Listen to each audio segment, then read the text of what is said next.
महत्त्वाची बातमी पाहणार आहोत। 1 नोव्हेंबरच्या सत्याच्या मोर्चाबाबत विरोधकांची आज बैठक असणार आहे। दुपारी 12:30 वाजता यशवंतराव चव्हाण सेंटरमध्ये ही बैठक असेल।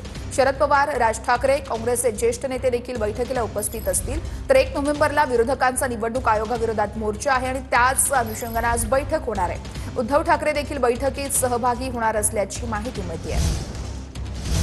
तर ठाकरेंच्या शिवसेनेनंतर आता मनसेकडून देखील मतदार यादी घोळाचं प्रेझेंटेशन केलं जाणार आहे। मनसेचा आज रंगशारदा सभागृहात मेळावा असेल। आजच्या मेळाव्यामध्ये राज ठाकरे यांच्याकडून लाव रे तो व्हिडिओ म्हणत पोलखोल केली जाणार आहे। आज मनसेच्या पदाधिकाऱ्यांचा संध्याकाळी 5 वाजता मेळावा असेल।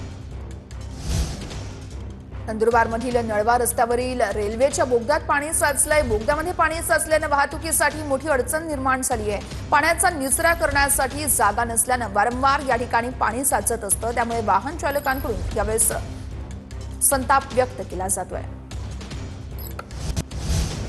कल्याणमध्ये अनधिकृत फेरीवाल्यांविरोधात कल्याण डोंबिवली पालिका चांगलीच आक्रमक झाली आहे। कल्याण रेल्वे स्टेशन परिसरातील अनधिकृत फेरीवाल्यांवर कारवाईला सुरुवात करण्यात आली आहे। स्टॉल हटवण्याऐवजी केवळ सामान रस्त्यावर फेकत कारवाई सुरू असल्यानं नागरिकांमध्ये संतापाचं वातावरण पाहायला मिळतंय।